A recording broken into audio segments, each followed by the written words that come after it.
listening to the Decarbonisation Dialogue, a podcast from Salix. Welcome to Delivering on Climate Change. Welcome to the Decarbonisation Dialogue. I am Hannah Walker, and I believe that the best way to communicate a message is by being passionate about what you are talking about.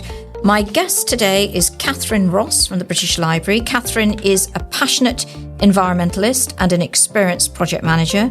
She has worked as sustainability manager at the British Library since August 2023, which was the first time for a dedicated role, focused on the library's own operations as well as its voice and influence. Before joining the British Library, she led much of the work towards net zero carbon in the Church of England's Environment Programme. Catherine is responsible for developing the organisation's sustainability and climate change strategy, and this wide-ranging strategy focuses on four main priorities for action across the library, which is our places, our purpose, our partnerships, and embedded in our work. The British Library is the UK's national library, and it holds one of the largest collections of printed material in the world, featuring almost every language, and cares for, and I'm sure Catherine will correct me if I'm wrong, cares for more than 170 million items, from books, maps, stamps to sound recordings, and even a copy, I believe, of every UK domain website. So welcome to Catherine. Good to have you. Thank you so much. Thank you for having me. Catherine, can we start with just a little bit about yourself and how your career has developed and how you got to where you are today? Yeah, so like a lot of people, that's not a straight line for me. The environment is always in the background for as long as I can remember. But really, when I started my family, that was when I started thinking more and more about the environment. So my youngest is 22 now. When she was a baby, I started thinking about all of those newspaper headlines about 2050, and you realise, well, hang on, that's when my kids are going to be adults. So I started doing far more at home in terms of our own environmental impact, and then I started doing loads in the community. And for lots of years, I volunteered in my community for a local environmental charity. And then over time, I was able to move my career over. So I've worked in the charity sector for a long time, but for about the last 8 years, I've worked on specifically environmental roles, just trying to find a way to play my part in being a solution to the problems that we face. We're talking today about climate change and sustainability and your work with the British Library. Can you tell us, what does sustainability mean in the context of a national library? What does it mean? So it's worth, I think, understanding, as you said, we've got over 170 million items. Within that, we've got so many of our collections which can speak to climate change and nature loss. So obviously we've got our science collection, but we've also got maps, we've got weather records, we've got oral history, we've got nature recordings, eco-fiction, we've got papers, conference papers of climate scientists, political manifestos. So we have all of this knowledge, and that knowledge can really be brought to bear on issues around climate change, sustainability, nature loss. And then in terms of our own estate, we've got 2 sites. We've got our big London site, which kind of the library that a lot of people know, 1.5 million visitors a year. And then up in Yorkshire, we've got our big storage site where 80% of the collection is kept. So in terms of when we think about sustainability, it's kind of those 2 different halves. It's how can we open up access to our collection and all of that knowledge that we hold in order to help people find solutions to environmental problems.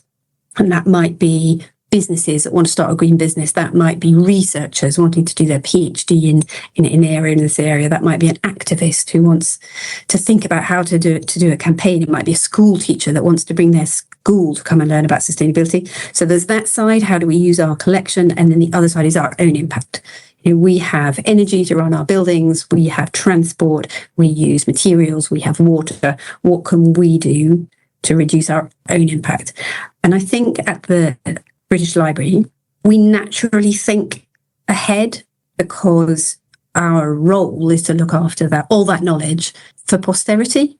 So we think a long way ahead, we make decisions a long way ahead. And then as soon as you start thinking into the future in that way, you absolutely see the climate crisis coming. It's already impacting us, but we know that in the timescale that we are tasked with looking after the collection, the climate crisis is only getting worse, and the impact it's having is getting worse, both on us and our collection, but also on our communities and on the world as a whole. So our sustainability strategy is kind of reflecting our determination as the National Library to play our part. You mentioned your career, and you said it was sort of not like many of us. It's not a straight line. It never is. But you've obviously got this experience and background with the Church of England and working there on the Net Zero initiative.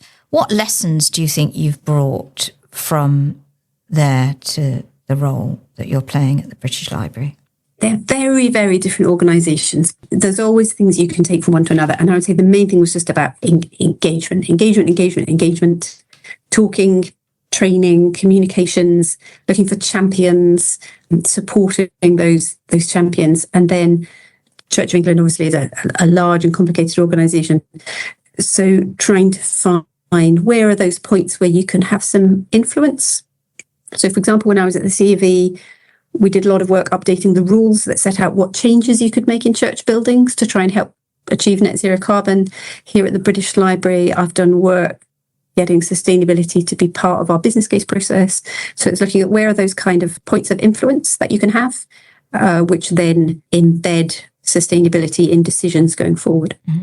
And I really want to talk about that influence and that voice that you have in a moment. But going back to your experience, so the Church of England is responsible for huge estates, obviously ranging from cathedrals to churches, but also housing and smaller housing, smaller buildings. And of course, now, as you say, we talk about these, millions of items that you're responsible for and the energy and the resource that goes into that, because you have, as you say, you have big sites. But we don't all think about what practically it means, for example, in terms of managing that precious material that you have and those archives, whether they're paper archives, digital archives, and the environment. What kind of things are you balancing? What kind of technologies are you balancing in all of that? So in terms of where our own carbon emissions come from, last year, our direct carbon emissions were a little bit under 7,000 tonnes of carbon dioxide equivalent. The vast majority of that is electricity and gas being used to heat, cool, humidify, dehumidify our buildings. Our collection needs to be kept in specific conditions for temperature and humidity in order to make sure that we're not damaging that collection, that we're keeping it safe over time. So that requires gas and electricity to run the buildings and maintain those collections. And then we also, for the first time last year, started to report our wider Scope 3, our supply chain emissions. And they were a little over double of our direct. So it was about 16,000 tonnes of that supply chain emissions. So in terms of what we can do there, that's about embedding sustainability in our capital projects. And it's about working with our suppliers, trying to use our influence with our supply chain to try and make sure that they are reducing their carbon emissions as well as us reducing ours. You also, I think, about physical and digital, physical books and newspapers and magazines. I think it's more apparent what their impact is because we have to build storage buildings and keep those items in those buildings heated and cooled. For the digital collection, they also have an impact, but in a different way. So we have a large amount of digital storage that requires servers either on site or cloud. And then over the lifetime, remembering that we need to keep those digital files also for posterity. So over the lifetime of an item, it might be several different file formats. So there's some quite knotty and complicated sort of trade-offs between whether it's better or worse environmentally to keep things physically or digitally.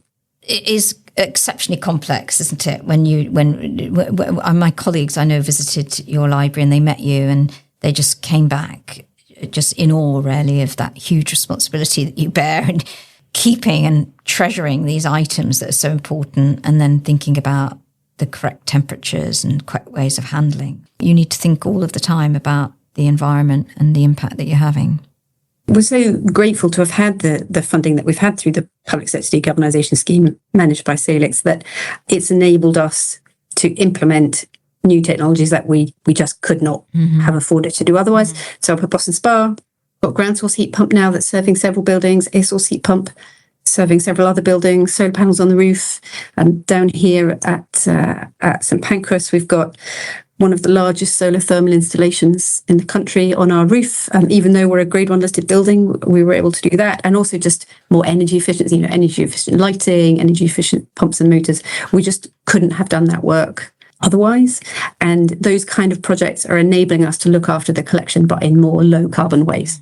So going back to your voice, because you were talking about your work at the Church of England and now obviously at the British Library, do you see institutions like the British Library as kind of neutral spaces, or do you see that they have a responsibility to use their voice around climate? I would say it was both of those things. We provide open, unjudgmental access to our collection, to anyone, to everyone. That is our role. Anybody can come to the British Library. It's free to become a reader. They can access our collection to research any issue, whatever they wanted to research. But then we also know that we, like any library, we have a really important role in trying to increase what we call information literacy, which is people being able to find trusted sources of information that they know that they can rely on and then understand that information. And one part of that work on information literacy is climate literacy. So we want to be an organisation like any library that is helping people find and understand reliable information. And in this particular context, in terms of the climate change, obviously that means we recognise the issues and we want to help people find reliable and strong information to understand climate change, to understand climate impacts, to understand sustainability, to understand what they can do about it. Often what we try and do is let our collection items do the talking. So, for example, we recently had a display in our entrance hall and we had maps there that showed glacial retreat. Or when we had our animals exhibition, there was a beautiful sound recording of a bird which is now extinct. And we hold that nature recording in our collection, so we can find collection items like that tell this story in a very powerful way. And that has such impact, doesn't it, when you describe that extinct bird that you can no longer hear, and you come to the British Library and you can hear it there, but it is no more. That has incredible impact, more than any words, really. And that messaging, and as you say, you're providing that resource and that information, and it's how people use it and take it away. So you have all this information, but you also have your own sustainability strategies, which you've published, and a lot of work has obviously gone into that. If you could offer some advice to anybody who's putting together a sustainability strategy, because most businesses have them now, or at least working on them, what do you think the hardest part of writing a strategy and obviously embedding it into your everyday practices? What do you think the challenges are? Yeah, and it's interesting. So those are two different things, right? Writing it and then embedding it. They're both vital. They're both vital. In terms of writing it, what I did here at the British Library, and I took a very similar approach at the Church of England, is about taking the time to co-create the document with my colleagues. So it takes longer. What we did here was we formed two working groups. One working group looked at what we call our places. So it's kind of the bricks and mortar and our own environmental impact. And the other working group looked at our purposes. So that much kind of wider, using our voice, thinking about how we deliver it through all of the activities of the library. Each of those working groups had representatives from different departments around the library. And I created like a template structure for the document, but then they each wrote the section that they were the expert in. And they engaged their teams in thinking about what the priorities were going to be and the actions were going to be. It takes longer to do it that way, but it means that by the time the document is written and signed off, all of those teams have already been involved. Mm-hmm. They've already thought about it themselves. They thought about what actions they want to take, and they've already started doing it. So we had teams already starting to implement actions before the strategy was even signed off, because they were like, oh, this is something we can do in our area. Let's just get on with it. I think that kind of involvement process does take longer, but I really believe that it's more powerful.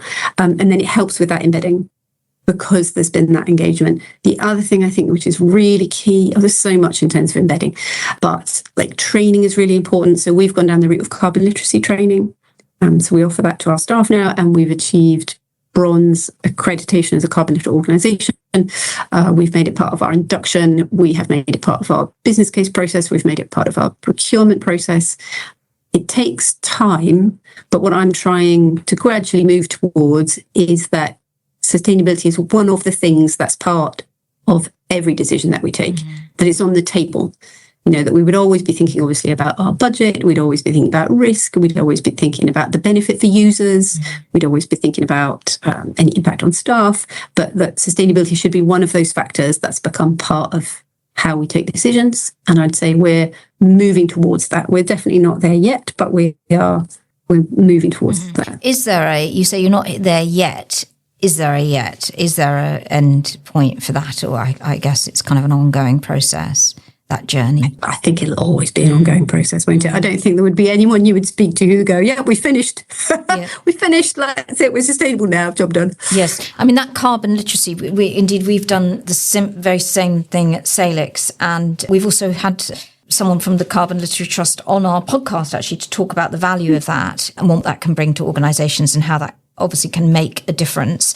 Because, of course, you're embedding this for the British Library and the institution, but of course all of that gets taken home, doesn't it, by your team members, by all of those curators, by everybody who works at the library, whoever they are. It's very lovely that you've invited me, and I love to talk about it, but it's just worth understanding that what we've achieved at the British Library has been so many colleagues in their own area who really care about this, and they see the part that they can play, and then they're taking that forward. And I think the carbon literacy training really helps with that as well. Because if you've got someone who cares about the environment, but they don't quite know what they could do, then the carbon literacy training helps with that. And by the end of the day, each person who comes makes 2 pledges for action. And then over time, as people take forward those pledges for action, it has this really long-lasting impact. So when people visit, you've talked about your teams and the work that you're doing, and you've also talked about how you are including visitors, people who have access to your collection. But do you think when you engage with members of the public, and I'm not talking about your supply chain because that's obviously embedded, that you're looking at where everything comes from. But do you think if you're visiting the British Library in any capacity, whether it's to borrow a book or to listen to a talk or whatever, do you think people are aware of this work generally? Or do you think they care about it? We haven't surveyed our own users, but there was a very big piece of work in the culture sector as a whole that showed that the majority of people that access cultural organisations do care, and they do expect those organisations to be taking action. So my sense would be that our users would consider this to be important. When they visit us, they would probably notice things like there are recycling stations all around the building. They would notice things like you can't buy a plastic bottle of water, and that we've got really good veggie and vegan options in the cafes. They would notice those kind of things. They might notice the cycle parking.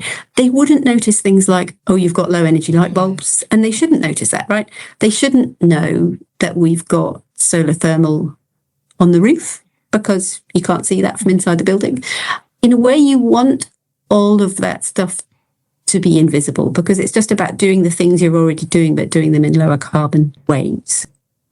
We have made a real effort to include it more in things like our exhibitions. So we've just recently had our Unearthed exhibition, which was about the power of gardening, and we aimed to make that our most sustainable exhibition ever. And then we had signage as you came out of that exhibition that explained the sustainability strategy. So in things like that, we have absolutely aimed to tell the story. But in terms of someone just coming into our building, I hope they would just think they were in a beautiful building filled with knowledge.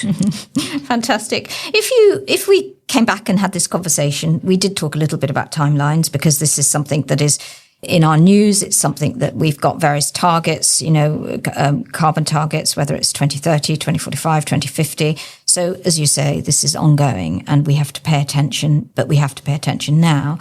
But if we revisited this conversation in 5 years, what do you think success would look like at the British Library?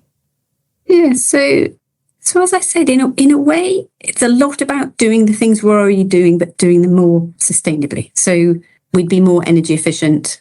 We'd have even less waste. We'd have less duplication. By then, our new passive store will be open up at Boston Spa. So this is our newest storage building on our Yorkshire site. We're building to Passive House standards. So that will be open, and we are including a viewing gallery in that building specifically so that people can come to site and they can see the work that we've done to create a really, really energy efficient building that's got no active heating and cooling. You said 5 years' time? Yes. So 5 years' time, and I have to say, subject to funding, we are aiming to have significantly reduced our use of gas here in St Pancras. So we're designing replacement systems using air source heat pumps for heating and cooling. But whether we will have achieved that in 5 years' time, I very much hope that we will. We are aiming to have new collection resources by then, so that people would find it even easier to find what we have in that massive collection that we have, that they could find the things that they wanted in terms of climate change and nature loss. And culturally, as we discussed earlier, that it would be just one part, a natural part of every decision that we take. Thank you very much to Catherine for explaining that and providing such insight. There can be no doubt that climate change is the biggest challenge of our time. Today, we must reduce greenhouse gas emissions to slow global warming. Today, we must act for tomorrow, adjusting our lifestyles to current and future impacts of climate change. Today, we must use our collective wisdom to deliver on our climate commitments. Today, we work for tomorrow's world. Don't forget to subscribe to our podcast channels, and please do email us. We're always interested in your views at podcast@salixfinance.co.uk. And thank you once again to Catherine Ross from the British Library. Thank you for having me. You've been listening to the Decarbonisation Dialogue, a podcast from Salix. For more information about our work and to find more content, please visit salixfinance.co.uk/podcasts.